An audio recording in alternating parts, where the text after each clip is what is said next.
പുതുപ്പള്ളിയിൽ ചാണ്ടി ഉമ്മനെ നേരിടുന്നത് സിപിഐഎമ്മിന്റെ ജനകീയ മുഖമായ കെ.എം. രാധാകൃഷ്ണനാണ്.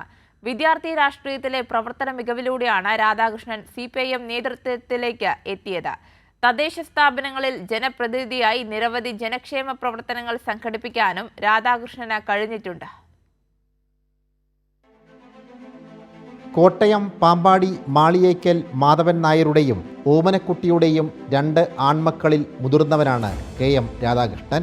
ഇക്കുറി പുതുപ്പള്ളിയിൽ പോരിനിറങ്ങുമ്പോൾ കേരളത്തിന്റെ മാറ്റത്തിനൊപ്പം പുതുപ്പള്ളിയും മാറുമെന്നാണ് കെ.എം. രാധാകൃഷ്ണന് പറയാനുള്ളത്.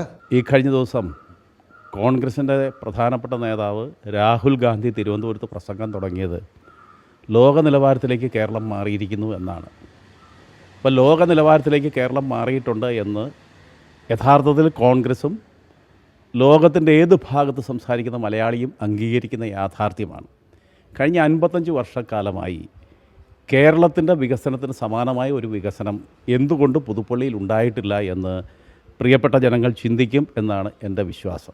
SFIയിലൂടെയാണ് രാധാകൃഷ്ണൻ പൊതുരംഗത്ത് എത്തുന്നത്. വാഴൂർ SRV NSS കോളേജിലെ പഠനകാലത്ത് SFIയിൽ അംഗമായി. KSUവിൻ്റെ അക്രമ രാഷ്ട്രീയത്തെ മറികടന്ന് ക്യാമ്പസിൽ SFIയെ വളർത്തുന്നതിൽ നിർണായക പങ്ക് വഹിച്ചു. ഇവിടെ കോളേജ് യൂണിയൻ ചെയർമാനുമായി.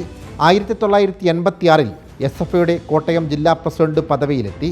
തുടർന്ന് ജില്ലാ സെക്രട്ടറി, സംസ്ഥാന കമ്മിറ്റി അംഗം എന്നീ നിലകളിൽ പ്രവർത്തിച്ചു. പിന്നീട് DYFയുടെ ജില്ലാ ട്രഷററായി. 2 തവണ പാമ്പാടി ഗ്രാമപഞ്ചായത്ത് അംഗമായി. 1995-ൽ പാമ്പാടി ബ്ലോക്ക് പഞ്ചായത്ത് പ്രസിഡന്റായും തെരഞ്ഞെടുക്കപ്പെട്ടു. ഇക്കാലയളവിൽ നാടിൻ്റെ ദാഹം മാറ്റിയ ജനപ്രതിനിധിയായി പേരെടുത്തു. നഷ്ടത്തിൽ പോയ പാമ്പാടി സഹകരണ ബാങ്കിനെ ലാഭത്തിലാക്കി. ബാങ്കിൻ്റെ പ്രസിഡന്റായും സേവനമനുഷ്ഠിച്ചു. തന്നെ അടുത്തറിയാവുന്ന ജനം ചേർത്ത് പിടിക്കുമെന്നാണ് കെ.എം. രാധാകൃഷ്ണൻ്റെ ആത്മവിശ്വാസം. സാംജിത് ആർപ്പൂക്കരയ്ക്കൊപ്പം സനോജ് സുരേന്ദ്രൻ, കൈരളി ന്യൂസ്, കോട്ടയം.